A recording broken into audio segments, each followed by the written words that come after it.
পবিত্র মাহে রমজান সংযম, সহমর্মিতা আর আত্মশুদ্ধির মাস। এ মাসে যখন অনেক জায়গায় নিত্য প্রয়োজনীয় পণ্যের দাম বাড়ার অভিযোগ শোনা যায়, তখন চাঁদপুরের ফরিদগঞ্জে দেখা গেল এক ভিন্ন চিত্র। এখানে দুই ব্যবসায়ী লাভের অঙ্ক নয়, মানবতার হিসাব করছেন। উপজেলার নয়ারহাট বাজারের পশ্চিম পাশে ছোট্ট একটি মুদির দোকান। দোকান জুড়ে সাজানো ছোলা, মুড়ি, বুট, খেজুর, চিনি, বেগুনি বানানোর উপকরণ সহ সবই ইফতারের পরিচিত সামগ্রী। দোকানটির মালিক মামুন হোসেন এবছর প্রথমবারের মতো তিনি ঘোষণা দিয়েছেন পুরো রমজান জুড়ে ইফতার সামগ্রী বিক্রি করবেন ক্রয় মূল্যে, সঙ্গে মাত্র 1 টাকা লাভে। আমি এই উদ্যোগ নিয়েছি যে রমজান মাত্র সবাই বেশি বেছে, আমাদের দেশে আসলে তো বেশি চিন্তা করে ব্যবসাতে বেশি নেওয়ার জন্য। তো আমি চাই যে সবাই একটু কম দামে খাক, অন্তত 1 মাস। এই জন্য এই উদ্যোগটা নেওয়া। আমি দুবাইতে আগে ছিলাম, দুবাইতে দেখতাম ইফতারি আমরা ফ্রি খাইতাম, আর আমাদের তো আমরা ফ্রি পাই না। আসলে আর ফ্রি দেওয়ার তৌফিকও নাই, সেজন্য চিন্তা করলে একটু রেটটা কমিয়ে দিই। সেজন্য একবার সীমিত লাভে আমি চিন্তা করলাম যে এটা বিক্রি করি। ক্রেতারা জানান, বাজারে যেখানে প্রতিদিনে দামের তারতম্য দেখা যায়, সেখানে এমন উদ্যোগ সত্যিই স্বস্তির।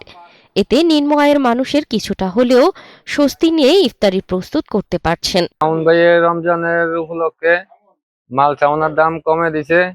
আমার জিয়ের বাড়িতে আমি সবকিছুই ফাটামো, তবে দামটা কমের কারণে আমাদের একটু সুযোগ সুবিধা হয়েছে আর কি। এটাতে কম দামে দেওয়া আমগুলো লাগে ভালো হয়েছে, গরিবের লাগে ভালো হয়েছে।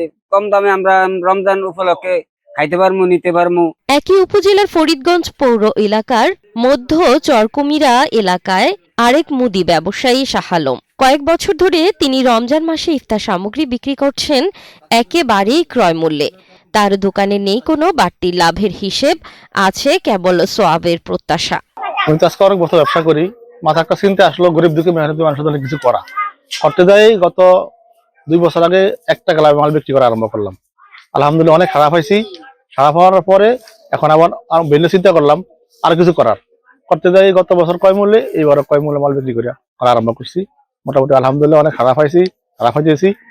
আর আমি চাই আমার মতন তারা বড় ব্যবসায়ী আছে, তারা যেন রমজান মাস আসলে মালের দাম কমিয়ে দেয়। স্থানীয়রা বলেন, এমন মানবিক উদ্যোগ অন্য ব্যবসায়ীদের জন্য অনুপ্রেরণা হতে পারে। রমজানকে কেন্দ্র করে পণ্য মূল্য বৃদ্ধি না করে সহনশীল রাখার আহ্বান জানিয়েছেন এই দুই ব্যবসায়ী।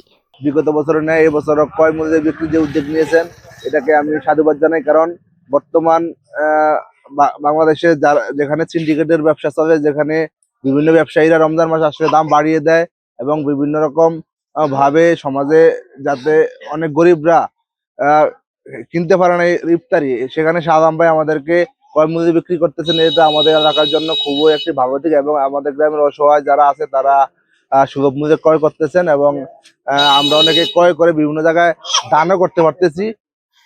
সালাম ভাই এর মাল কিনি, সারা বছরে কিনি একটু কম দামে। মানে এটা আগের থেকে, শুধু আজকে 4 বছর থেকে এই সালাম ভাই আপনার কিনা রেট সবাইকে ন্যায্য মূল্যে দিচ্ছে, মানে কিনা রেটে জিনিসগুলো দিচ্ছে, সবারই উপকার হচ্ছে। মানুষ রমজান আমাদের শেখায় অন্যের কষ্ট বুঝতে, নিজের সামর্থ্য অনুযায়ী পাশে দাঁড়াতে।